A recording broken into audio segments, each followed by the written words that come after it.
முதலில் தமிழ்நாட்டின் கனிம வளங்களை பாதுகாக்க வேண்டும், இயற்கையை பாதுகாக்க வேண்டும் என்ற நல்ல நோக்கத்திற்காக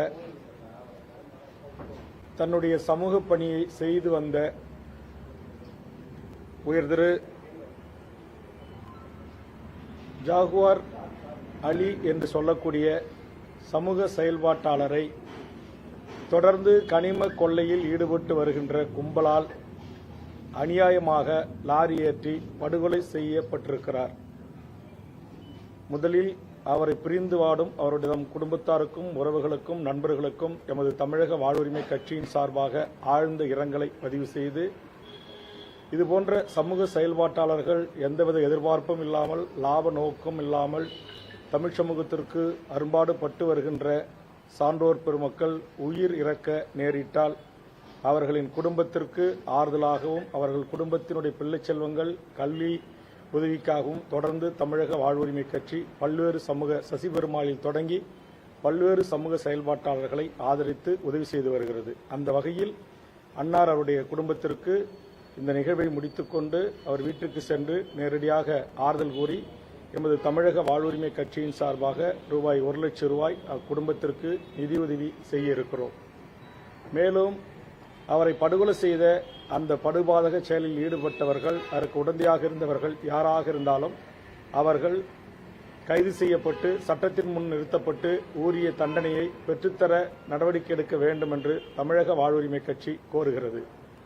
மேலும் இந்த சம்பவத்திற்கு நீதி கேட்டு எங்கள் மாவட்ட செயலாளர் நியாஸ் அவர்களும், இங்கே இருக்கிற எங்கள் கட்சியினுடைய மாநில இளைஞணி தலைவர் அருமை தம்பி முருகானந்தம் அவர்களும், கட்சியினுடைய முன்னணி நிர்வாகிகள், புதுக்கோட்டை நிர்வாகிகள் ஈஸ்வரன், பாபா போன்ற எமது பொறுப்பாளர்களும் சேர்ந்து எமது பத்திரிகை ஊடக நண்பர்களை அழைத்து ஒரு போராட்டத்தை முன்னெடுத்தார்கள். இந்த போராட்டத்தில் உங்களுக்கு தெரியும், இன்றைக்கு கூடங்குளம் அணு எதிர்ப்பு போராட்டத்தின் சமரசமற்ற போராளி சுப உதயகுமாரன் அவர்கள் கலந்து கொண்டு எமது தமிழக வாழ்வுரிமை கட்சியின் சார்பாக கண்டனத்தை பதிவு செய்து நாங்கள் பல கோரிக்கைகளை அரசிடம் முன்வைத்திருந்தோம். அந்த அடிப்படையில் இன்றைக்கு காவல்துறை அதிகாரிகள் மாற்றப்பட்டிருக்கிறார்கள், ஒரு சில அதிகாரிகள் பணி நீக்கம் செய்யப்பட்டிருக்கிறார்கள், வருவாய்த்துறையிலே ஒரு சில அதிகாரிகள் மாற்றப்பட்டிருக்கிறார்கள். அது ஏற்புடையதல்ல. இவர் கொலைக்கு காரணமாக இருந்தவர்கள் யாராக இருந்தாலும் அவர்கள் மிக கடுமையான நடவடிக்கை உட்படுத்தப்பட வேண்டும்.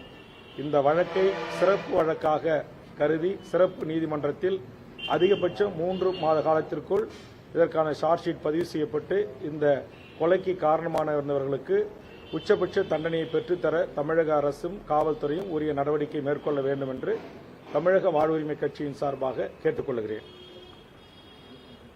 மேலும் இந்த புதுக்கோட்டையில் இருக்கிற ஷிப்காட், இது ஒரு பயனற்ற ஷிப்காட்டாக இருக்கிறது. இப்பகுதியில் பல்லாயிரக்கணக்கான இளைஞர்கள் வேலை தேடி வெளிநாட்டுக்கு சென்று பிழைக்க வேண்டிய ஒரு நிர்பந்தத்திற்கு தள்ளப்பட்டிருக்கிறார்கள். ஆதலால் இந்த மண்ணின் மக்களுக்கு வேலை கிடைப்பதை மாவட்ட ஆட்சித்தலைவர், மாவட்ட நிர்வாகம், தமிழ்நாடு அரசு உரிய நடவடிக்கைகளை மேற்கொள்ள வேண்டும் என்று கேட்டுக்கொள்கிறேன். அதுபோன்று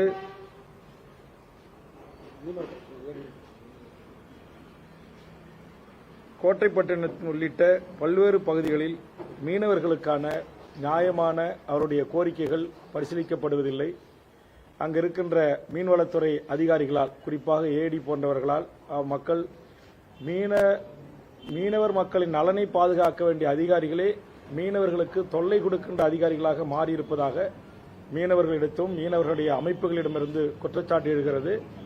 அதை போக்க தமிழக அரசு சம்பந்தப்பட்ட மீன்வளத்துறை அமைச்சர் உரிய நடவடிக்கைகளை மேற்கொள்ள வேண்டும் என்று இந்த நேரத்தில் கேட்டுக்கொள்ளப்படுகிறது எமது கட்சியின் சார்பாக. அதே மாதிரி இந்த புதுக்கோட்டை மாவட்டத்தில் பரவலாக எங்கே பார்த்தாலும் இந்த யூக்கலிப்டிஸ் மரங்கள் இருக்கு, அது நீரை உறிஞ்சி எடுக்கிறது. அதனால் இந்த காடு வளம் அழிக்கப்படுகிறது. அதனால் அதே மாதிரி கருவேல மரங்கள், இதையெல்லாம் உயர்நீதிமன்றங்கள், உச்சநீதிமன்றங்கள் இதையெல்லாம் அகற்றப்பட வேண்டும். அதற்கு மாற்றாக நீரை உறிஞ்சாத நம்முடைய தமிழ் மரபுக்கென்று, தமிழ்நாட்டுக்கென்று இருக்கின்ற எத்தனையோ வகை மரங்களை நட்டு நீர்வளங்களை, நிலவளங்களை பாதுகாக்கலாம், இயற்கை சூழலை பாதுகாக்கலாம் என்று சுற்றுச்சூழல் அமைப்பினரும் நானும் சட்டமன்றத்தில் பலமுறை வலியுறுத்தியிருக்கிறேன். உயர்நீதிமன்றங்கள் கூட பல மாவட்ட ஆட்சித்தலைவருக்கு இந்த கருவேல மரங்கள், யூக்கலிப்டிஸ் மரங்களை எல்லாம், கருவேல மரங்களை முற்றுமுழுமாக அகற்ற வேண்டும் என்றும், யூக்கலிப்டிஸ் மரங்களை இனி அரசே நடக்கூடாது என்றெல்லாம் அறிவுறுத்தியிருக்கிறது. ஆனால் அது முறையாக பல மாவட்டங்களில் நடைமுறைப்படுத்தப்படவில்லை என்பதை இந்த நேரத்திலே நான் இங்கு சுட்டிக்காட்ட விரும்புகிறேன். மேலும் இன்றைய பயணம் என்பது புதுக்கோட்டை மாவட்டம், புதுக்கோட்டையில் பிறந்த இந்த மண்ணின் மகனாக இருந்த தமிழ் தேசிய போராளி அருமை சகோதரர்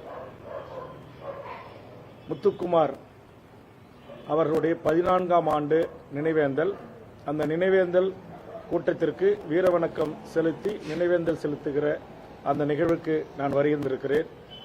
முறையாக இதுபோன்ற தமிழ் தேசிய போராளிகளுக்கு வீரவணக்கம் செலுத்துகிற நிகழ்ச்சிகளை காவல்துறை அனுமதிக்க வேண்டுகிறேன். ஒரு உயிரோடு இல்லை, அவர் இறந்த பிறகு அவருடைய குடும்பம், அவருடைய நண்பர்கள், அவருடைய பழகியவர்கள், அவருடைய அரசியலாக நின்றவர்கள் ஒன்று சேர்ந்து ஒரு வீர வணக்க நிகழ்வை நடத்தி, ஒரு கூட்டத்தை நடத்தி, ஒரு வீர வணக்கம் செலுத்துவதில் என்ன அரசுக்கு அச்சுறுத்தல் இருக்க போகிறது, என்ன பொதுமக்களுக்கு பாதிப்பு இருக்க போகிறது? ஆனால் இதற்கு ஒவ்வொரு ஆண்டும் இதை முன்னெடுக்கிற அந்த விரல் விட்டு எண்ணக்கூடிய அந்த தமிழ் தேசிய பற்றாளர்கள், நண்பர்கள் போராட வேண்டியிருக்கிறது. இப்போது கூட இதற்காக உயர்நீதிமன்றம் வரையிலும் சென்று போராடி அனுமதி பெற வேண்டிய ஒரு சூழலுக்கு தள்ளப்பட்டிருக்கிறார்கள். இது தேவையில்லாத ஒன்று. மாவட்ட காவல்துறை உயரதிகாரிகள், தமிழ்நாடு அரசு, தமிழ்நாட்டின் காவல்துறைக்கு பொறுப்பான மாண்புமிகு தமிழக முதல்வர்கள் இதில் கவனத்தில் கொள்ள வேண்டும். அதே மாதிரி சந்தன வீரப்பன் என்று சொல்லக்கூடிய வீரப்பன் அவர்கள் மறைந்து இன்றைக்கு பல ஆண்டுகள் ஆகிறது. அவருடைய மனைவி மேட்டூரில் அவர் உடல் புதைக்கப்பட்ட இடத்துல ஒரு நினைவேந்தல் நிகழ்ச்சிக்கு இதுவரைக்கும் அனுமதி கிடையாது. அங்கே அவங்க சொந்த செலவில் அந்த இடத்துல ஒரு மணிமண்டபம் அமைச்சுக்கிறோம், அனுமதி கொடுங்க, இல்லை குறைந்தபட்சம் ஒரு சமாதியாச்சும் கட்டிக்கிறோம், அனுமதி கொடுங்க அப்படின்னா காவல்துறை அனுமதிப்பது இல்லை. இதெல்லாம் உண்மையிலேயே வேதனையாக இருக்கிறது.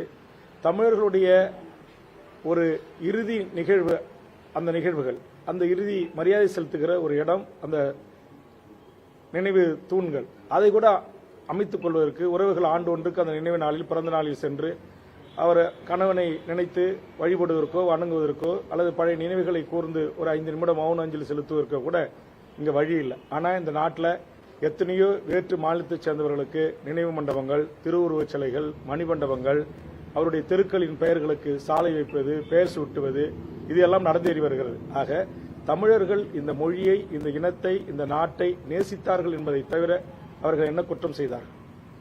இங்கே தோழர் முத்துக்குமார் அவர்கள் தமிழீழ விடுதலைக்கு ஆதரவாக நின்றவர். தமிழ் தேசிய களத்தில் தன்னை முழுவதுமாக ஒப்படைத்துக் கொண்ட ஒரு களத்தில் நின்ற ஒரு போராளி.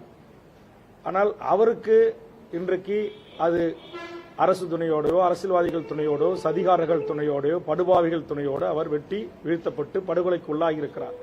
ஆனால் அவருடைய நினைவேந்தலை கூட அவருடைய சகோதரர்கள், உறவினர்கள், நண்பர்கள், அவரோடு பயணித்த சக தோழர்கள், போராளிமார்கள் ஒரு நினைவேந்தல் வீரவணக்கம் செலுத்தக்கூட அனுமதிப்பு இல்லை என்பது, நாம் தமிழ்நாட்டில் தான் இருக்கிறோம், ஆனால் தமிழர்களாக நாங்கள் பிறந்ததை தவிர என்ன தவறு செய்தோம் என்று வீரப்பனார் குடும்பத்திலிருந்தும் முத்துக்குமாருடைய உறவுகளிடமிருந்து வருகின்றது குரலுக்கு தமிழக அரசு, காவல்துறை என்ன பதில் சொல்லப் போகிறது என்பது நான் வினாவாக இங்கு எழுப்ப கடமைப்பட்டிருக்கிறேன். ஆக இந்த நிகழ்வை முடித்துக்கொண்டு கோட்டைப்பட்டணத்தில் எமது தமிழக வாழ்வுரிமை கட்சியில் நூற்றுக்கணக்கான இளையோர் பல்வேறு அரசியல் கட்சிகளிலிருந்து விலகி தமிழக வாழ்வுரிமை கட்சியில் தன்னை இணைத்துக் கொள்கின்ற நிகழ்வு நடைபெற இருக்கிறது. அந்த நிகழ்வுக்காகவும் இன்றைய புதுக்கோட்டை பயணம் தமிழக வாழ்வுரிமை கட்சியின் சார்பாக நான் மேற்கொண்டிருக்கிறேன். இந்த பயணத்தின் போது எமது கட்சிக்கு ஒரு மூத்த ஒரு அரசியல் தமிழ் தேசிய புரிதல் சிந்தனை தமிழீழ தேசிய தலைவர் மேதகு பிரபாகரனை தன் உடன் பிறந்த சகோதரனாக, அண்ணனாக, வழிகாட்டியாக, தலைவராக ஏற்றுக்கொண்ட அண்ணன் புதுக்கோட்டை தனசேகரன் அவர்கள், அவர் பயணித்த நாம் தமிழர் கட்சியிலிருந்து விலகி அதனுடைய முன்னணி தலைவர்கள் ஒருவராக இருந்த அவர் தன்னை தமிழக வாழ்வுரிமை கட்சியில் இணைத்துக் கொண்டிருக்கிறார். அவரை தமிழக வாழ்வுரிமை கட்சி ஆரத்தழுவி வரவேற்று எம் கட்சியில் இணைத்துக் கொள்வதிலே நாங்கள் பெருமை அடைகிறோம். தமிழ்நாடு முழுக்க தூய தமிழ் தேசிய பற்றாளர்கள், தமிழீழ தேசிய தலைவரை உயிராக நினைக்கக்கூடியவர்கள், தனிமனித ஒழுக்கம் உள்ளவர்கள், அரசியலில் அறம் சார்ந்து, ஒழுக்கம் சார்ந்து நேர்மையாக பயணிக்க வேண்டும், உண்மையாக தமிழ்நாட்டில் ஒரு மாற்று அரசியலை ஏற்படுத்த வேண்டும் என்று நினைக்கக்கூடிய இளையோர் கூட்டம் தொடர்ச்சியாக பல்லாயிரக்கணக்கில் எனது தலைமையில் தமிழ்நாடு முழுவதும் இணைந்த வண்ணமாக இருக்கிறார்கள்.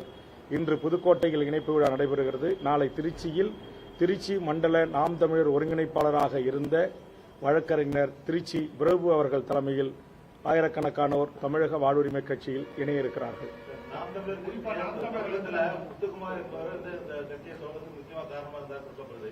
நாம் முத்துக்குமார் இறந்தப்ப சீமான் வந்து ஒரு 2 வருஷம் மட்டும் அந்த நிகழ்ச்சியில் வந்துட்டாரு. இப்ப சமீபத்துல எல்லாம் முத்துக்குமார் யார் என்ன பேட்டிலாம் முத்துக்குமார் யாரோடு அப்படின்ற மாதிரி பேசுறாரு. என்ன காரணமா இருக்கு?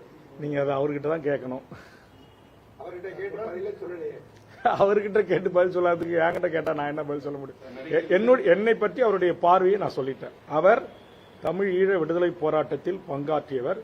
எமது தமிழீழ தேசிய தலைவரின் பாதுகாப்பு அரணாக நின்ற முக்கியமான வீரர்களில் ஒருவராக இருந்து தலைவரால் அங்கீகரிக்கப்பட்டு ஏற்றுக்கொள்ளப்பட்ட ஒருவர்.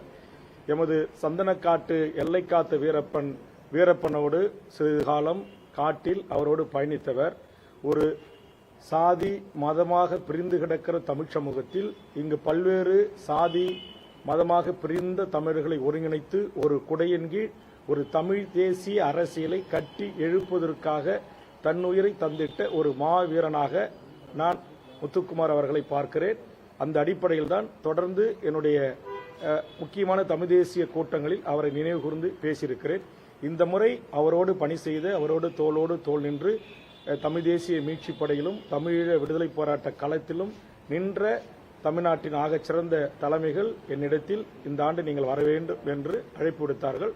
அந்த நட்பின் அடிப்படையில் பாசத்தின் அடிப்படையில் அவர் மீது வைத்திருக்கிற அந்த தமிழ் தேசிய சமரசமற்ற அந்த போராளி மீது இருக்கிற மாண்பின் காரணமாக மரியாதையின் காரணமாக நான் இன்றைக்கு பங்கெடுக்க வருகிறேன்.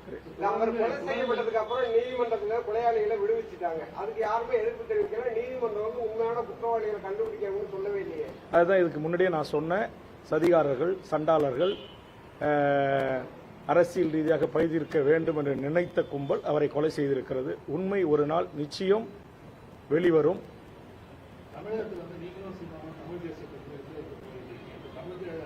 சீமான் வந்து பெரியாரை பற்றி தொடர்ந்து வந்து விரிவாக பேசுறாரு. நம்ம வந்து தமிழ் தேசியமும் திராவிடமும் ஒரு இரு கண்கள் மாதிரி பார்க்கலாமா இல்லை ஒன்லி தமிழ் தேசியம் மட்டும் பார்க்கலாம்? நான் வந்து என்னுடைய இளமை காலம் என்பது நான் 1970களில் பிறந்தேன். தோழர் முத்துக்குமார் அவர்களும் அந்த 70களில் தான் பிறந்தார் என்று கருதுகிறேன். அண்ணன் தனசேகரம் 70கள் தான். நாங்கள் எல்லாம் இந்த 70களில் பிறந்தவர்கள் எல்லாம் தமிழ்நாட்டுடைய தமிழ் தேசிய அரசியலை நடத்திய தோழர் தமிழரசன் பாதையை புலவர் கலியபெருமாள் பாதையும் அதேபோன்று 80களில் தமிழீழ விடுதலை போராட்டம் ஈழத்தில் நடந்த மாபெரும் இனப்படுகொலைக்காக ஒரு மாபெரும் போராட்டத்தை முன்னெடுத்த உலகத்தில் எவரோடும் ஒப்பிட முடியாத ஒப்பாரும் மிக்க தலைவன் மேதகு பிரபாகரன் அவர்களுடைய அரசியலை அவருடைய ஒழுக்க நெறிகளை தலைமை பண்புகளை ஆளுமை பண்புகளை அந்த மண்ணின் விடுதலைக்காக அந்த மக்களின் சுதந்திரத்திற்காக தன்னுயிர் தந்தாலும் அந்த மக்கள் நிம்மதியாக சுதந்திர காற்றை சுவாசிக்க வேண்டும் என்ற தியாக சீலர்களை நாங்கள் அடியேற்றி அவர்தம் பாதையை ஏற்றுக்கொண்டு இந்த மண்ணில் இருக்கின்ற ஜனநாயக வரம்புகளுக்கு உட்பட்டு நாங்கள் பயணிக்கக்கூடியவர்கள். அந்த வகையில் நான் தமிழ் தேசிய அரசியலை முன்னெடுக்கிறேன் என்பதில் எல்லளவும் மாற்றளவும் எனக்கு மாற்று கருத்தில்லை. ஆனால் அதே நேரத்தில் அந்த தமிழ் தேசிய அரசியல் ஓட்டு அரசியல் களத்தில் இதுவரையில் இருந்த என்னுடைய முன்னோக்கியர்கள் இல்லாத காரணத்தினால் ஓட்டு அரசியலில் நாங்கள் வெல்வதற்கான கொஞ்சம் கால அவகாசம் ஏற்படுகிறது. உதாரணத்திற்கு புலவர் கலியபெருமாள் ஐயா ஓட்டு அரசியலில் இல்லை, தோழர் தமிழரசன் ஓட்டு அரசியலில் இல்லை, முத்துக்குமார் அவர்கள் ஓட்டு அரசியலில் இல்லை, இன்றைக்கு பேசி வருகின்ற ஐயா மணியரசன் ஓட்டு அரசியலில் இல்லை, தோழர் தியாகு ஓட்டு அரசியலில் இல்லை. இதுபோன்று தமிழ்நாட்டின் பல்வேறு படை நடத்தி தனித்தமிழ்நாடு கேட்ட தமிழ்நாடு விடுதலை படையினுடைய தலைவர்களாக இருந்தவர்கள் ஓட்டு அரசியலில் இல்லை. ஆக அந்த தோழர்களோடு அந்த தலைமைகளோடு பயணித்த நான் ஓட்டரசில் வெல்ல வேண்டும் என்றால் என்னுடைய அண்ணன் தம்பி என்னுடைய உறவுகள் என்னுடைய தமிழ் உறவுகள் இஸ்லாமிய உறவுகள் கிறிஸ்துவ உறவுகள் எல்லாரும் இன்றைக்கு இந்த நாட்டை ஆண்ட மிகப்பெரிய அரசியல் கட்சிகளான திமுக அதிமுக போன்ற வெறும் அரசியல் கட்சிகளில் தான் உறுப்பினராக இருக்கிறார்கள். அந்த கட்சிகளுக்குத்தான் அவர்கள் வாக்களிக்கிறார்கள். ஆதலால் நாங்கள் ஓட்டு அரசியலில் நான் ஐயன் திருவள்ளுவர் அவர்களையும் தந்தை பெரியார் அவர்களையும் நான் புரட்சியாளர் அம்பேத்கர் அவர்களையும் காரல் மார்க்ஸ் அவர்களையும் என்னுடைய முன்னெத்தியர்களாக இந்த உலக சமுதாயம் சிறப்புற விளங்குவதற்காக பாடுபட்ட ஒரு தலைவராக நான் எடுத்துக்கொள்கிறேன். அதுபோன்று உலகத்தின் பல்வேறு விடுதலை போராட்டத்திற்காக தன்னுயிர் தந்திட்ட வெகு மக்களை அணிதிரட்டி மிகப்பெரிய புரட்சிகள் செய்தவர்களை நான் என்னுடைய வழிகாட்டியாக என்னுடைய கொள்கை தலைவர்களாக ஏற்றுக்கொண்டு பயணிக்கிறேன். அந்த அடிப்படையில் நான் சொன்ன இந்த தலைவர்களையும் நான் ஏற்றுக்கொண்டுதான் அரசியல் கட்சியை நடத்தி வருகிறேன். ஆதலால் பெரியாரை குறித்து திரு சீமான் அவர்கள் சொல்லி வருகின்ற கருத்துக்களில், அவர் பேசி வருகின்ற செய்திகள், சொல்லி வருகின்ற கருத்துக்களில் எனக்கு உடன்பாடு இல்லை. நான் தமிழ் தேசிய சக்திகள், தமிழ் தேசிய அரசியல் கட்சிகள் என்று தமிழ்நாட்டில் 2 கட்சிகள் தான் இயங்குகிறது. ஆக எங்களுக்குள்ளான ஒரு பகைமுரணை நாங்கள் உருவாக்கி கொள்ள விரும்பாமல், அவர் என்னை குறித்து விமர்சிக்காமல் கடந்து போகிறார், நான் அவரை குறித்து விமர்சிக்காமல் கடந்து போகிறேன். இது ஒரு ஆரோக்கியமான அரசியலாக இருக்கட்டும் என்று நான் விரும்புகிறேன். ஆதலால் தான் இதை குறித்து நான் எந்த ஒரு விமர்சனத்தையும் இதுவரையில் முன்வைத்த இல்லை. ஆனால் அவர் வைக்கின்ற, பெரியார் மீது அவர் வைக்கின்ற அந்த விமர்சனத்தில் எனக்கு உடன்பாடு இல்லை. தமிழக காலமா வந்து நாம் தமிழர் கட்சியிலிருந்து வாழ்வுரிமை கட்சி உள்ளிட்ட திமுக எல்லாம் இணைஞ்சிட்டு வராங்க. என்ன காரணம்? பொறுப்பாளர்கள் எல்லாம் இணைஞ்சிருக்காங்க, என்ன காரணமா இருக்கும்? இல்ல, அதான் நான் சொல்றேன். நான் அருமையான தனசேகரனையோ அல்லது தமிழர் ஒருங்கிணைப்பு குழுவை உருவாக்கி மிகப்பெரிய அளவில் திருச்சியில் மாவீரர் நாளை நடத்திய நாம் தமிழர் கட்சியினுடைய முன்னணி தலைவர்களில் ஒருவராக இருந்த ஒருங்கிணைப்பாளர் வெற்றிக்குமரன் அவர்களையோ அல்லது அவரோடு இணைந்த சென்னை மண்டலத்தினுடைய ஒருங்கிணைப்பாளராக இருந்த தம்பி புகழேந்தி மாறன் அவர்களையோ, திருச்சி மண்டல ஒருங்கிணைப்பாளராக இருந்த நம்முடைய பிரபு அவர்களையோ, கிருஷ்ணகிரி மண்டலத்தின் ஒருங்கிணைப்பாளராக இருந்த அருமை தம்பி பிரபாகரன் அவர்களையோ, சேலம் மாவட்டத்தினுடைய செயலாளர் இருந்த அருமை தம்பி தங்கம் அவர்களையோ, அல்லது வேலூர் மாவட்டத்தினுடைய மாவட்ட செயலாளராக இருந்த தேவேந்திரன் அவர்களையோ, அல்லது சென்னை மண்டல ஒருங்கிணைப்பாளராக இருந்த அண்ணன் தியாகராஜன் அவர்களையோ, இன்னும் இதுபோன்று பல நூறு தம்பிமார்கள், மாவட்ட செயலாளர்கள், தலைவர்கள், தொகுதி தலைவர்கள் என்னோடு இணைந்திருக்கிறார்கள். நீங்கள் அவர்களிடத்திலே கேளுங்கள். என்றைக்காவது அவர்கள் நாம் தமிழர் கட்சியில் இருந்து பயணித்த போது நீங்கள் அந்த தலைமையை விட்டு என்னோடு வாருங்கள் என்று நான் ஒருவரையும் அழைக்கவில்லை. அவர்கள் கருத்து முரண்பாடின் காரணமாகவோ இல்லை அண்ணன் தம்பியினுடைய ஒரு பாச போராட்டத்தின் ஊடாக தமக்கு கிடைத்த முக்கியத்துவத்தின் ஊடாக குறைக்கப்பட்டதனுடைய காரணமாகவோ முரண்பட்டு அவர்கள் வெளியேறி பல ஆண்டுகள், பல மாதங்கள் கழித்த பிறகு இன்றைக்கு இருக்கிற தமிழ்நாட்டு அரசியல் கட்சிகளில் எதில் சேரலாம், எதில் சேர்ந்து பயணிக்கலாம் என்பதை அவர்கள் சுதந்திரமாக கூடி பேசி கலந்து ஆலோசித்து எடுத்த முடிவின் அடிப்படையில் தான் இன்றைக்கு தமிழ்நாடு முழுவதும் பல்லாயிரக்கணக்கான இளைஞர்கள் என்னோடு சேர்ந்து பயணிக்க தொடங்கியிருக்கிறார்கள், சேர்ந்து வருகிறார்கள். திராவிட அரசியல் இருந்த ஒரு சீமான் திராவிடத்தை இழிவுபடுத்தி பேசிட்டு தமிழ் தேசியத்தை நான் வளர்க்கிறேன்னு சொல்றத நீங்க தமிழ் தேசியத்துக்காக பாக்குறீங்க. ஒரு இதை இழிவுபடுத்திட்டு தமிழ் தேசியத்தை வளர்க்கறதுக்கான இல்ல, அதுதான் நான் சொல்லிட்டு இருந்தேன். நான் அதை கடந்து போக விரும்புறேன். நான் எனக்கான ஒரு புரிதல் தெளிவா இருக்கிறது. அவர் பேசுறது இல்ல, நான் சொல்லிடுறேன். இல்ல, அதான் நான் சொல்றேன். நானே இன்றைக்கு 89 பாட்டாளி மக்கள் கட்சி உருவாகின்ற வரையில் 80களிலிருந்து 89 வரை தமிழ்நாடு விடுதலை படையில் மாணவனாக, ஒரு சிறுவனாக உறுதுணையாக நின்று பயணித்தவன். ஜூலை கலவரத்துக்கு பிறகு நான் பள்ளி சிறுவனாக இருந்து சக மாணவர்களை வீதிக்கு கொண்டு வந்து போராட்டம் நடத்தி குட்டிமணி ஜெகன் உள்ளிட்ட தங்கதுரைக்காக நீதி கேட்டு பள்ளியை ஸ்ட்ரைக் அடித்து மாணவர்களோடு போராட்ட களத்தில் இருந்தவன். அப்படிப்பட்டு இருந்த வேல்முருகன் ஆகிய நான் 89 பாமக தொடங்குவதற்கு முன்பு வரை நான் திராவிட முன்னேற்ற கழகத்தின் குடும்பத்தை சார்ந்தவர். என்னுடைய உறவினர் தான் உங்களுக்கு தெரியும் பண்டுட்டியார், என்னுடைய உறவினர் தான் ராமசாமி படையாச்சியார், கோவிந்தசாமி படையாச்சியார். இவர்களெல்லாம் காங்கிரஸ் கட்சிகளிலும் பல்வேறு அரசியல் கட்சிகளில் இருந்த ஒரு பாரம்பரியமான அரசியல் பின்புலம் கொண்ட அந்த கடலூர் மாவட்டத்தினுடைய மண்ணின் மைந்தன். எனக்கு அரசியலை சீர்தூக்கி பார்த்து தெளிவான ஒரு முடிவெடுக்கின்ற தகுதியும் திறமையும் ஒரு ஆய்வு மனப்பான்மையோடு இது அணுகுகின்ற ஒரு புரிதலும் எனக்கு இருக்கிறது. அந்த புரிதலோடு தான் நாம் இன்றைக்கு தமிழ் தேசிய அரசியல் கட்சியை உருவாக்கி React is a free and open source front-end JavaScript library for building user interfaces. If you are an aspiring software developer and are not aware of it, here is your chance to learn and build an e-commerce website using React. All you have to do is join this free masterclass by Scaler. In the live session, you will also explore features, advantages, and benefit in depth. Click on the link to join now.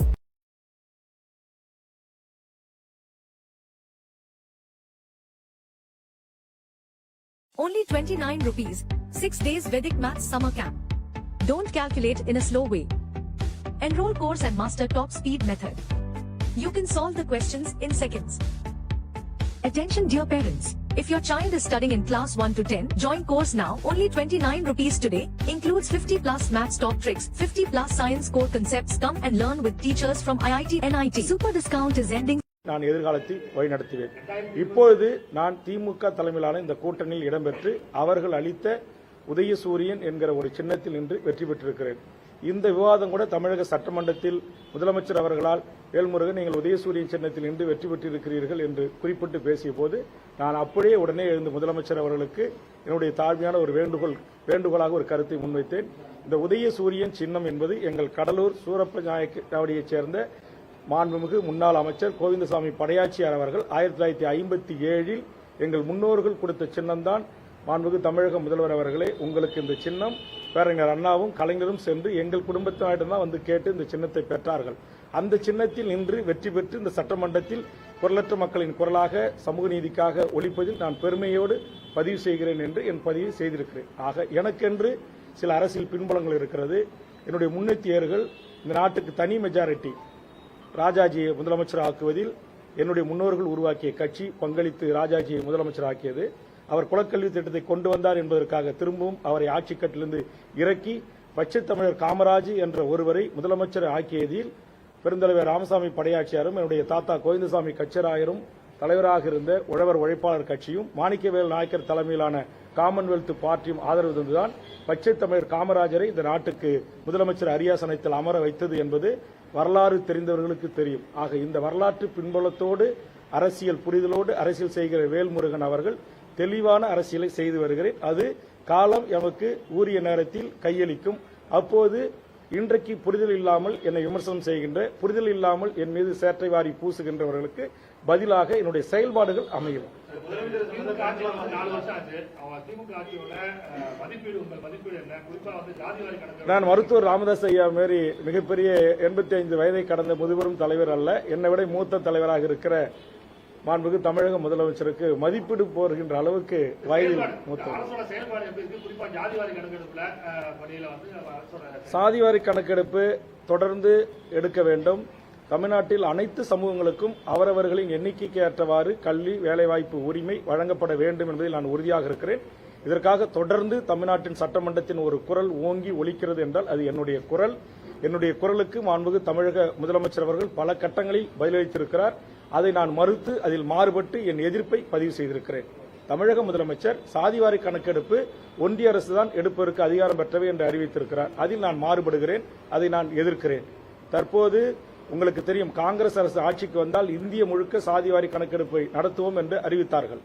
இன்றைக்கு தெலுங்கானாவில் காங்கிரஸ் அரசு புதிதாக பொறுப்பேற்ற பிறகு சாதிவாரி கணக்கெடுப்பை நடத்தியிருக்கிறார்கள். ஏற்கனவே உங்களுக்கு அனைவருக்கும் தெரியும், இன்றைக்கு இந்தியாவில் பீகாரில் சாதிவாரி கணக்கெடுப்பு எடுத்து அந்த மக்களுக்கான நீதி வழங்கப்பட்டிருக்கிறது. ஒரிசாவில் சாதிவாரி கணக்கெடுப்பு நடத்தப்பட்டிருக்கிறது. அதே மாதிரி சாதிவாரி எடுப்பது என்பது மாநில முதலமைச்சரின் ஆளுகைக்கு அதிகாரத்திற்கு உட்பட்டது. அதனால் மாண்புமிகு தமிழக முதலமைச்சர் சாதிவாரி கணக்கெடுப்பு தான் நடத்த வேண்டும் என்பதில் நான் உறுதியாக இருக்கிறேன். என்னுடைய நிலைப்பாட்டிலும் நான் உறுதியாக இருக்கிறேன். குறிப்பாக மக்களுக்கான பல்வேறு திட்டங்களை வகுத்து இந்தியாவிற்கு ஒரு வழிகாட்டியாக முன்னோடியாக சமூக நல திட்டங்கள் அறிவிப்பதில் இந்தியாவிற்கே முன்னோடியாக தமிழகம் இருக்கிறது என்பதை திராவிட அரசியலை அல்லது திமுகவை அழிக்க வேண்டும், ஒழிக்க வேண்டும், திராவிட சித்தாந்தமே இந்த மண்ணில் நிலைபெறக்கூடாது என்று பேசுகிற RSS சங் பரிவார கும்பல்களின் தலைவனாக இருக்கிற பாரதிய ஜனதாவின் ஒன்றிய அமைச்சர்களே இன்றைக்கு பல்வேறு குறியீடுகளில் தமிழகம் இந்தியாவில் முன்னோடியாக இருக்கிறது. குறிப்பாக சுகாதாரத்துறையில் 700 பிரிவு தலைப்புகளின் கீழ் மகத்தான விருதுகளை தமிழகம் பெற்றிருக்கிறது. ஆனால் அப்படிப்பட்ட தமிழகத்திற்கு இன்றைக்கு புதிய கல்விக் கொள்கையை அமுல்படுத்தினால்தான் நாங்கள் இந்த 2500 கோடி ரூபாயை தருவோம் என்று ஒரு ஒன்றிய அரசே மிரட்டுவது என்பது ஏற்புடையதல்ல. குறிப்பாக திமுகவினுடைய நாடாளுமன்ற உறுப்பினர்கள் தமிழ்நாட்டின் உரிமைகளுக்காக இன்றைக்கு இந்திய ஒன்றிய தலைமை அமைச்சர்கள் தொடங்கி அத்துணை அமைச்சர்களுடைய முகத்துறையை இந்த நடக்கிற நாடாளுமன்ற கூட்டத்தொடரில் புள்ளி விவரங்களோடு மிகச்சிறப்பாக எடுத்து வைக்கிறார்கள். அதற்காக என்னுடைய பாராட்டுக்களையும் வாழ்த்துக்களையும் நான் தெரிவித்துக் கொள்கிறேன்.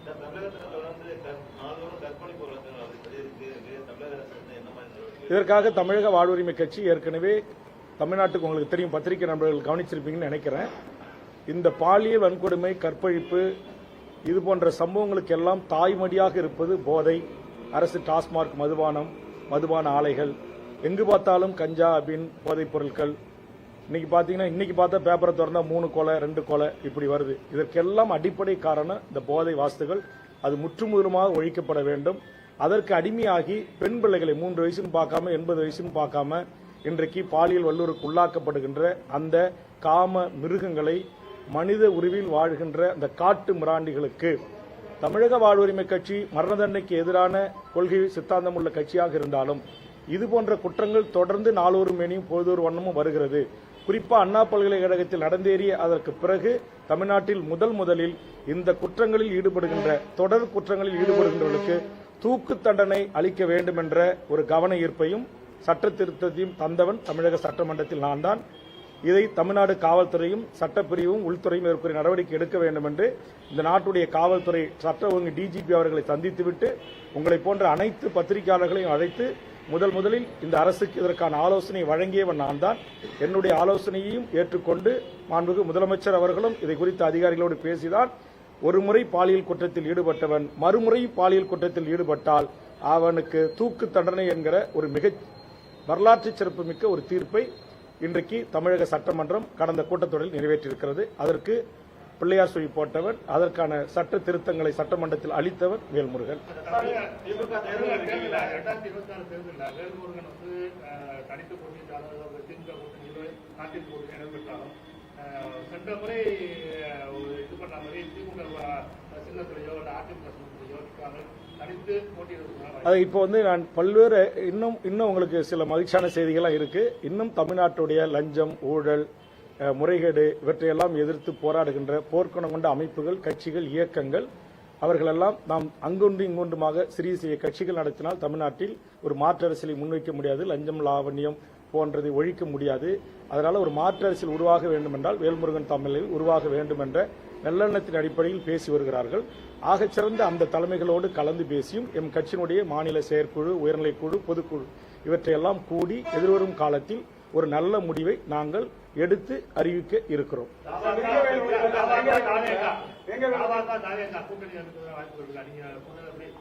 அதுதான் சொல்றேன். இது இப்ப வந்து இதற்கு முன்னாடி நான் மட்டும் நிறுவனராக இருந்து தலைவராக இருந்து நடத்தினேன். இப்ப என்ன மாதிரி பல கட்சி நடத்தின தலைவர்கள் என்னோட இணைஞ்சிருக்காங்க, இணைய போறாங்க. அவர்கள் அனைவரோடும் கலந்து பேசி ஒரு கூட்டு தலைமையாக நாங்கள் உட்கார்ந்து பேசி அந்த அடிப்படையில் எதிர்காலத்தில் முடிவுகளை அறிவிக்க முடியும். தன்னிச்சையான முடிவுகளை அறிவிப்பதற்கு வாய்ப்பு இல்லை. புதிய கூட்டணி குற்றச்சாட்டிய ஒரு சமூகத்தை நிறைய அதுல வந்து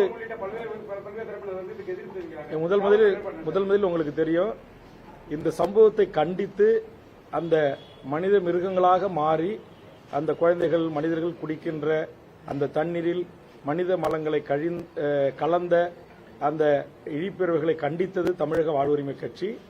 அவர்களை சட்டத்தில் முன்னிறுத்தி தண்டிக்கப்பட வேண்டும் என்று சொன்னது தமிழக வாழ்வுரிமை கட்சி. அப்படியேப்பட்ட ஒரு மேல்நிலை நீர்த்தேக்க தொட்டி அது ஒரு மோசமான கண்முன்னே இருக்கிற ஒரு காட்சி. அதனால் அது இடித்து தரமட்டா ஆக்கப்பட வேண்டும் என்பதற்காக இங்கே என்னோடு அமர்ந்திருக்கின்ற எங்கள் கட்சியினுடைய இளைஞரணி தலைவர் முருகானந்தம் அவர்களும் தமிழ்நாட்டில் இருக்கிற தமிழ்ச்சாதிகள் எந்த ஆண்ட பரம்பரை என்று சொல்லக்கூடிய எல்லா சமூகங்களிலிருந்தும் இங்கே இருக்கிற தம்பி மாணவரணி பொறுப்பாளர் கையரசன் உள்ளிட்ட எங்கள் புதுவையைச் சேர்ந்த தம்பி அருள்ஒளி உள்ளிட்ட எண்ணற்ற தம்பிமார்கள் எங்கள் மாவட்ட செயலர் நியாசு அவர்களுடைய வழிகாட்டுதலோடு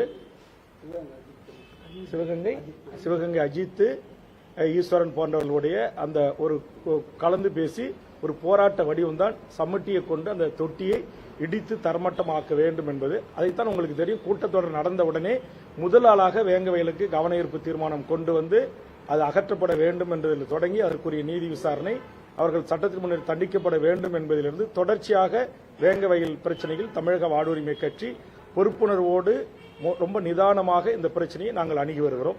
ஆக இப்போது அதே பகுதியைச் சேர்ந்தவர்களை குற்றவாளி ஆக்கியிருக்கிறார்கள். இதில் எது உண்மை என்பதை ஓய்வு பெற்ற நீதியரசரோ அல்லது சிபிஐயோ சிபிசிஐடியோ இதில் தீர்வு காண முடியாது. அதனால் நேர்மையான பணியில் இருக்கிற ஒரு உயர்நீதிமன்ற நீதிபதியை கொண்டு ஒரு நீதி விசாரணை நடத்தப்பட்டு இந்த உண்மை பத்திரிகை ஊடக நண்பர்களுக்காக வெளிக்கொண்டு பெற வேண்டும் என்பது என்னுடைய வேண்டுகோள். ஏன்னா அப்பதான் எனக்கு நீதி கிடைக்கும். நேற்று வரைக்கும் சிபிஐ விமர்சனம் செய்த தலைவர்கள் திடீரென்று இதில் சிபிஐ விசாரணை கேட்பதும் அல்லது தமிழ்நாடு அரசு கட்டுப்பாட்டில் இருக்கிற சிபிசிஐடி விசாரணை போதுமானது என்று சொல்வதும் இது ஒரு சரியான நீதி கிடைப்பதற்கு ஏற்புடையதல்ல. அன்றையிலிருந்து இன்றைய வரையில் பணியில் இருக்கிற ஒரு உயர்நீதிமன்ற நீதிபதி பாரபட்சம் இல்லாமல் இதில் விசாரித்து உண்மையை உலகுக்கு அறிவிக்க வேண்டும். ஏன்னா இங்க இருக்கிற எல்லாரும் தமிழ் சமூகங்கள் தான். ஒருவேளை இன்றைக்கு தமிழ்நாடு காவல்துறை சொல்வது போல பஞ்சாயத்து தேர்தலின் காரணமாக மடைமாற்றப்பட்டதா இல்ல உண்மையிலேயே அது மனம் எந்த நோக்கத்திற்காக கலக்கப்பட்டது என்பதை நாம் எல்லாவற்றுக்கும் மேலாக நம்ம யாரை நம்புகிறோம்? தீர்ப்புகள், நீதிமன்றங்களை, நீதிபதிகளைத்தான். ஆனால் அந்த நீதிபதி பணியில் இருக்கிற அந்த நீதிபதியினுடைய அந்த அறிக்கை தான் இதற்கு ஒரு முடிவு எட்டும், ஒரு முற்றுப்புள்ளி வைக்கும் என்பது என்னுடைய பார்வை, எமது கட்சியினுடைய கருத்து. ரொம்ப நன்றி, வணக்கம். திமுக தேர்தல் அதுல முதல்ல மது ஒழிப்புன்னு சொன்னாங்க, அதுக்கப்புறம் அதை சொல்லிட்டு எல்லாம் மைக்கு எடுத்துட்டாங்க போதும் அப்படின்னு சொல்லிட்டு அவங்க எதுவுமே நிறைய கோரிக்கை அதுக்காக திமுக கூட்டணியிலே இருந்து நாங்கள் எங்களுடைய கட்சியினுடைய முன்னணி தோழ தம்பிமார்கள் நேரடி தன் முகநூல் பக்கங்களில் லைவ் இட்டு பல டாஸ்மாக் கடைகளை அடித்து நொறுக்கி குண்டர் தடுப்பு சட்டத்தில் எங்களை சிறைப்படுத்திக் கொண்டு எதிர்த்திருக்கிறோம். சிவகங்கையில் இங்க இருக்கிற முருகானந்தம் உட்பட எங்கள் கட்சியினுடைய முன்னணி நிர்வாகிகள் ஒன்று சேர்ந்து கோடிக்கணக்கான மதிப்புள்ள டாரஸில் ஏறி சென்ற சரக்கு, சாராய சரக்கு என்று சொல்லக்கூடிய மதுபானங்களுக்கு சப்ளை செய்யற வண்டியை வழிமறித்து அந்த பாட்டில்கள் எல்லாம் எடுத்து ரோட்ல போட்டு உடைச்சி தீயிட்டு கொளுத்தி 10க்கும் மேற்பட்ட என் கட்சியினுடைய முன்னணி தம்பிமார்கள் குண்டர் தடுப்பு சட்டத்தில் சிறையில் வாடினார்கள். இதெல்லாம் வரலாறு. ஆக நாங்கள் கூட்டணியில் இருக்கிறோம் என்பதற்காக எதிலையும் சமரசம் செய்து கொள்வதில்லை. எங்களை பற்றி முழுவதுமாக தெரிந்த மூத்த பத்திரிகை நண்பர்கள், சட்டமன்றத்தை கவரேஜ் செய்த பத்திரிகையாளர்களுக்கு தெரியும், இன்றைக்கு தமிழ்நாட்டினுடைய மக்களுக்காக, குரலற்ற மக்களுக்காக, சாதி மதங்களை கடந்து தமிழ் சமூகத்தின் வாழ்வுரிமைக்காக களத்தில் இன்று போராடுகின்ற ஒரு அரசியல் கட்சியாக தமிழக வாழ்வுரிமை கட்சி இருக்கிறது என்பதை நாடறிந்த நண்பர்கள் அனைவருக்கும் தெரியும் என்று நான் கருதுகிறேன். எனக்கு இந்த கருத்து கணிப்புகள்ல உடன்பாடு இல்லை. சி ஓட்டர்ஸ், இந்தியா டுடே எல்லாம் அவங்கெல்லாம் இன்னைக்கு பல பத்திரிகை ஊடக நண்பர்களை நான் குறை சொல்லவில்லை. இது போன்ற இந்த கருத்து கணிப்பு வெளியிடுற பத்திரிகைகள் எல்லாம் கார்ப்பரேட் நிறுவனங்களாக மாறி தங்கள் ஆயிரக்கணக்கானவர்களை வேலையில் அமர்த்தி அவர்களுக்கான ஊதியம், அவர்களுக்கான நிறுவனத்திற்கான ஊதியத்தை பெற்றுக்கொண்டு ஒவ்வொரு முறையும் இந்திய அளவிலே வெளியிடப்படுகின்ற பல்வேறு கருத்து கணிப்புகளை இந்திய மக்கள், தமிழக மக்கள் உண்மைக்கு மாறானதாக பொய்யாக்கி இருக்கிறார்கள்.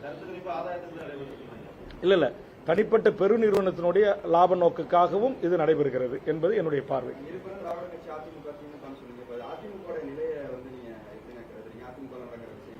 நான் தான் சொல்றேன், நான் இங்க இருக்கிற எனக்கு தெரிஞ்சோ தெரியாம திரும்ப அதுக்கு பதில் சொல்லிட்டேன். அண்ணன், மாமன், மச்சான், சொந்தம், திமுக, அண்ணா திமுக பெரிய கட்சியில் தான் இருக்கிறார். அவர்கள் மனம் மாறுகின்ற வரையில் அது திராவிட கட்சிகள் இங்கு மக்களுடைய வாக்கு, தேர்தல் அரசியல்ல மக்கள் தான் எஜமானர்கள். அந்த மக்கள் தானே திமுக, அதிமுக வாக்களிக்கிறாங்க. அப்ப அந்த மக்களை மனமாற்றமடைய செய்யாமல் அந்த கட்சிகளை குறை செய்வது எனக்கு உடன்பாடில்லை. அந்த கட்சிகள் இன்றைக்கு பல்வேறு விதமான லஞ்சம், லாவணியம், ஊழல், முறைகேடுகள், குடும்பாதிக்கம், குடும்ப அரசியல் இவையெல்லாம் இருக்கலாம்.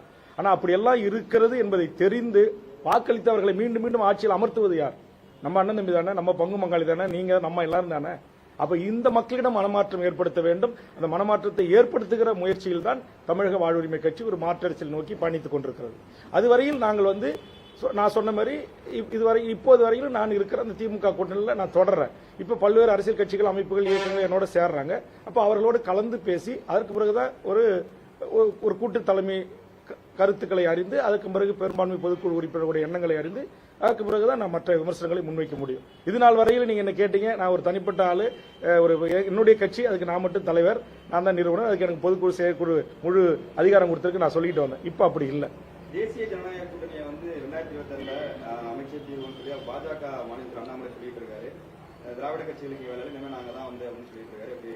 சரி, அதுக்கு பதில் வருகின்ற சட்டமன்ற தேர்தலில் மக்கள் தான் அளிப்பார்கள். இன்னொரு முக்கியமான ஒரு செய்தி, தமிழ்நாட்டில் தற்போது இலங்கை உளவு பிரிவும் இந்திய உளவு பிரிவும் சேர்ந்து இந்த மண்ணில் அகதிகளாக வாழ்கின்ற அப்பாவி ஈழ தமிழர்களை மிகப்பெரிய ஒரு சித்திரவதைக்கு உள்ளாகிறார்கள். கடந்த மாதம் ஐக்கிய நாடுகள் சபையில் 120 நாடுகளைச் சேர்ந்த மனித உரிமை செயல்பாட்டாளர்கள் ஒன்று கூடி ஈழத்தில் நடந்தது மாபெரும் இனப்படுகொலை என்றும் அதற்கு ஒரு சர்வதேச நீதி விசாரணை வேண்டும் என்றும் அந்த மக்கள் ஒரு பொது வாக்கெடுப்பின் ஊடாக தனித்தமிழீழ அரசை உருவாக்க வேண்டும் என்று முன்னெடுப்புகள் செய்த அரசியல் ரீதியாக செயல்பட்ட செயல்பாட்டாளர்களை, இன்றைக்கு தமிழ்நாட்டில் இருந்தவர்களை ஒன்றிய அரசு அழுத்தம் தந்து தமிழ்நாடு அரசின் காவல்துறை கீழ்பிரிவு கைது செய்து வருகிறது. அது ஏற்புடையதல்ல. அதை கைவிட வேண்டும் என்று மாண்புமிகு தமிழக முதலமைச்சர் அவர்களை நான் நேரடியாக சந்தித்து வேண்டுகோள் வைத்தேன். இந்த மண்ணில் லட்சக்கணக்கான ஈழத்தமிழர்கள் வாழ்கிறார்கள். அவர்கள் அங்கு மிகப்பெரிய உலக நாட்டால் தடை செய்யப்பட்ட ரசாயன பாஸ்பரஸ் குண்டுகளை போட்டு எமது மக்களை கொண்டு குவித்தது சிங்கள பௌத்த பேரினவாத அரசு 20 நாடுகள் துணையோடு. அதில் உயிர் பிழைத்தால் போதும் என்று கை போய், கால் போய், கண் போய், குடல் வெளியே வந்து இந்த மண்ணுக்கு மருத்துவ சிகிச்சைக்காக, உயிர் வாழ்வதற்காக தாய் தமிழகத்திற்கும் எங்கள் தொப்புள் குடி உறவுகள் அகதிகளாக வாழ்கிறார்கள். அதில் ஒரு சில பேரை பிடித்து உங்களிடத்துல பாஸ்போர்ட் இல்ல, நீங்க வெளிநாட்டவர் என்று இப்ப பாஸ்போர்ட் ஆக்டிலும் வெளிநாட்டவர் சட்டத்திலும் அவரை கைது செய்து சிறையில் அடைக்கிறாங்க.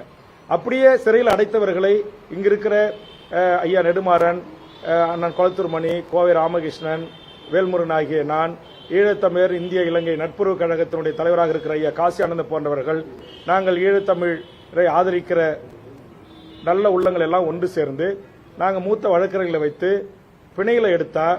பிணையில எடுக்க போகும்போது அங்க ஜாமீன் கொடுக்கறவங்களை வந்து காவல்துறை அதிகாரிகள், குறிப்பா கியூ பிரான்ச் அதிகாரிகள் ஜாமீன் கொடுக்காதீங்க, இவங்கெல்லாம் LTT அப்படின்னு சொல்லி அவர்களை ஜாமீனை ஏற்றுக்க விடாம நீதிபதி கிட்ட முறையிடுறாங்க, பெட்டிஷன் கொடுக்கறாங்க. இதையெல்லாம் மாண்புமிகு தமிழக முதலமைச்சர் கவனத்தில் கொள்ளணும்.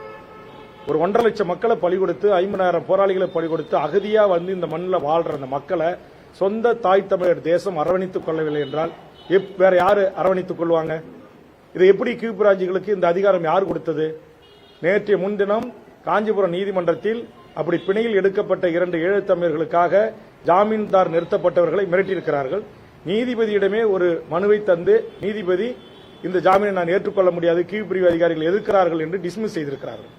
அதோடு மட்டுமல்லாமல் பிணையில் மாவட்டத்தினுடைய பிரின்சிபல் செஷன் ஜட்ஜி பிணை கொடுக்கிறார். அந்த பிணையை ரத்து செய்வதற்கு தமிழ்நாடு காவல்துறை, தமிழ்நாடு அரசின் கியூ பிரிவு மனு செய்கிறது. அந்த மனுவில் இல்லாத பொல்லாத குற்றச்சாட்டுகளை எல்லாம் ஈழத்தமிழர்கள் மீது சுமத்துகிறார்கள். அப்ப ஒன்றிய அரசு சொல்றதை அப்படியே கிளிப்புள்ளை மாதிரி செய்கிற தமிழ்நாட்டில் இருக்கிற ஒரு சில RSS, சங், பாரதிய ஜனதா காவல்துறை அதிகாரிகள் கியூ பிரிவில் இருக்கிறார்களா என்கிற ஒரு சந்தேகம் வருகிறது. அதனால் நேர்மையான உளவுத்துறை அதிகாரிகள், காவல்துறை அதிகாரிகள், தமிழ்நாட்டு முதலமைச்சருக்கு ஆலோசனை சொல்லுகின்ற அதிகார வர்க்கம் இதில் கவனம் செலுத்த வேண்டும். இல்லை என்றால் எதிர்வரும் சட்டமன்ற தேர்தலில் ஒட்டுமொத்த ஈழத்தமிழர்களும் இந்த அரசுக்கு எதிரான நிலைப்பாடோடு அவர்கள் பேச்சுக்களை தொடங்கினால் இது தமிழர் நிலத்தில் ஒட்டுமொத்த 7 கோடி மக்களிடத்திலும் உலக தமிழிடத்திலும் ஒரு மிகப்பெரிய தாக்கத்தை ஏற்படுத்தும். சரி, கைது பண்ணிட்டாங்க, பெயில் டிஸ்மிஸ் பண்ண சொன்னாங்க, பண்ணல. நீதிபதி திரும்ப அந்த மனுவை டிஸ்மிஸ் பண்ணிட்டு அவங்களுக்கு பெயில் கொடுத்தாங்க. நேற்று காலை என்னுடைய வழக்கறிஞர்கள் ஈழத்தமிழர் வாழ்வுரிமை கூட்டமைப்பு சார்பாக, தமிழர் வாழ்வுரிமை கூட்டமைப்பின் சார்பாகவும் தமிழக வாழ்வுரிமை கட்சியினுடைய வழக்கறிஞர் பெருமக்கள் புழல் சிறையில் போய் அவர்களை வெளியில கொண்டு வரத்துக்கு காத்திருக்கிறாங்க. 10க்கும் மேற்பட்ட வழக்கறிஞர் இரவு 10 மணி வரையிலும் அவர் வெளியில விடல. அப்ப என்ன நடக்குதுன்னா அவசரமா இரவோடாக தமிழ்நாடு அரசினுடைய பப்ளிக் துறை, பொதுத்துறை என்று சொல்லக்கூடிய பொதுத்துறை அவர்கள் மீது திரும்ப ஒரு கடுமையான ஒரு சட்டத்தை பாய்ச்சுறாங்க. அது வெளிநாட்டவர் ஃபாரினர் ஆக்ட்ல அவர்களை புழல் சிறையிலிருந்து எஸ்கார்ட் பண்ணி கொண்டு போய் திருச்சி சிறப்பு முகாமில் அடைக்கிறாங்க. அப்ப இது என்ன, இது எவ்வளவு பெரிய அநியாயம்? இந்த அநியாய அக்கிரமத்தை ஒன்றிய IB சொல்லுங்கிறதுக்காக தமிழ்நாட்டு கியூ பிரிவு அதிகாரிகள் இப்படி செய்யலாமா? அப்ப அந்த குடும்பம் இங்க இருக்கிற அந்த ஈழ அகதியினுடைய ஒரு வயதுக்கு வந்த ஒரு பெண் தனியா என்னுடைய மாவட்டத்தில் என்னுடைய ஆதரவுல ஒரு பள்ளியில படிக்கிறாங்க. அந்த என் அப்பாவை பார்க்கணும்னு அந்த பொண்ணு போர்ல அவங்க அம்மா, அவங்க தாத்தா, பாட்டி, அண்ணன், தம்பி, சித்தப்பா எல்லாருமே போர்ல சிங்களவன் போட்ட குண்டுக்கு பலியாகி செத்துட்டாங்க. அவர் ஏதோ தப்பிச்சா போதுன்னு தாய்நாடு நம்மளை காப்பாற்றணும் தமிழர் நிலம் வந்த அவருடைய பிள்ளைக்கு இன்னைக்கு என்னால் ஆறுதல் சொல்ல முடியல. இன்னொருத்தர் நாதன், அவங்க வீட்டில் ஏற்கனவே போராட்டத்துக்காக பல உயிர்களை அந்த போராட்டத்தில் உயிர் பலி கொடுத்த ஒரு குடும்பம். அப்ப இதையெல்லாம் ஒன்றிய உளவுத்துறை தமிழ்நாட்டுக்கு அழுத்தம் கொடுத்து இது போன்று செய்வதை தவிர்க்க வேண்டும். அதே மாதிரி தமிழ்நாடு முதலமைச்சர் ஒன்றிய அரசுக்கு உடனடியாக வலியுறுத்த வேண்டும். இந்த 160 நாடுகளுடைய மனித உரிமை அமைப்பு கூட்டத்தை நடத்திய சுவிட்சர்லாந்தில் இருக்கிற போஸ்கோ என்கிற ஒரு ஈழத்தமிழர் மனித உரிமை செயல்பாட்டாளர்கள் அவரை இன்றைக்கு கைது செய்திருக்கிறார்கள். மனித உரிமை செயல்பாடு நடக்கக்கூடாது அப்படின்னு. ஆக ஈழத்தமிழர்களுக்கு நீதியே கிடைக்கக்கூடாதா? ஒரு பொது வாக்கெடுப்பினூடாக அந்த தனித்தமிழ் அரசை உருவாக்க வேண்டும் என்று நாங்கள் குரல் கொடுக்க கூடாதா? அப்படி கொடுத்தா இந்தியாவில் இது தவறா? நான் கேட்கிறேன், பங்களாதேசிகள் இந்த நாட்டில் பல்லாயிரக்கணக்கான பேர் தமிழ்நாட்டில் வாழ்றான். அவன் பாஸ்போர்ட் ஆக்ட் எல்லாம் அந்த சட்டம் அவர்களுக்கு பொருந்தாதா? அவர்களுக்கு வெளிநாட்டு சட்டத்தில் நீங்க கைது பண்ண மாட்டீங்களா? திருச்சி முகாமில் 100 பேர் இருக்காங்கன்னா 100 பேருமே ஈழத்தமிழர்களை கொண்டு போய் நீங்க சிறையில் வைக்க வேண்டிய ஒரு நிர்பந்தம் உங்களுக்கு எங்கிருந்து வந்துச்சு?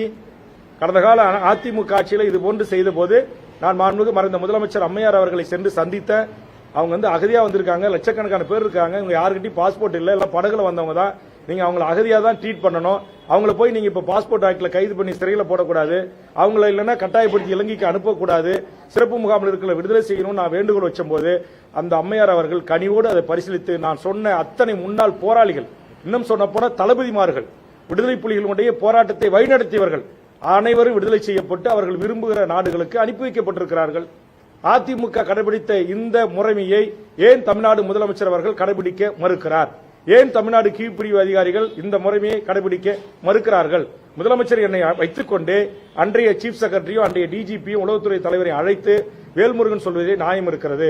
ஒரு போர் சூழலில் இங்க வந்த மக்கள் கிட்ட போய் பாஸ்போர்ட் கேட்டா எப்படி பாஸ்போர்ட் இருக்கும், அவங்கள போய் நீங்க இன்னைக்கு சிறையில் தூக்கி போட்டா அது எந்த விதத்தில் நியாயம், அதை செய்யாதீங்கன்னு சொல்லி தடுத்தார்கள்.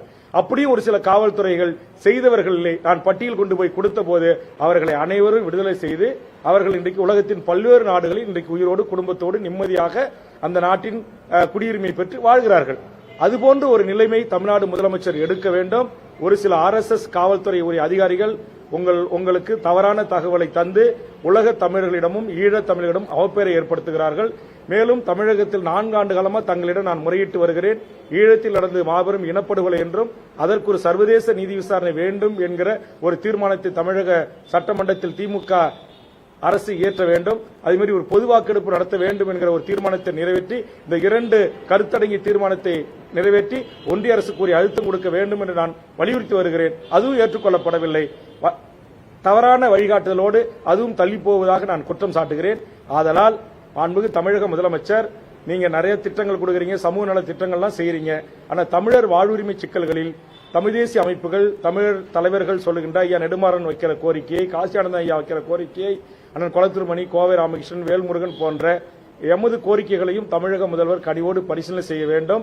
என்னுடைய தலைமையில் ஒருங்கிணைப்பில் இருக்கிற தமிழர் வாழ்வுரிமை கூட்டமைப்பின் தலைவர்கள் 150 பேர் உங்களை தமிழ்நாட்டின் மிக முக்கியமான பிரச்சனைகளை குறித்து சாதிவாரி கணக்கெடுப்பு நடத்தப்பட வேண்டிய உள்ளிட்ட தமிழ் சமூகத்தின் மிக முக்கிய பிரச்சனை, மீனவர்கள் பிரச்சனை, பாலாற்று பிரச்சனை, கச்சத்தீவு பிரச்சனை, முல்லைப்பெரியார் பிரச்சனை, இதுபோன்று காவேரி மேகதாது அணை கட்டுகின்ற பிரச்சனை, இன்றைக்கு கேரளாவில் செய்கின்ற தமிழர்களை தாக்கப்படுகின்ற பிரச்சனை, கழிவுகளை கொட்டுகின்ற பிரச்சனை தமிழ்நாட்டில் என்று தமிழ் சமூகத்தின் முக்கிய பிரச்சனைகளை குறித்து பேச நேரம் கேட்டிருக்கிறோம். அதையும் மாண்புமிகு தமிழக முதலமைச்சர் தந்து உதவ வேண்டும் என்று கேட்டு இந்த பத்திரிகையாளர் சந்திப்பை நிறைவு செய்கிறேன். நன்றி, வணக்கம்.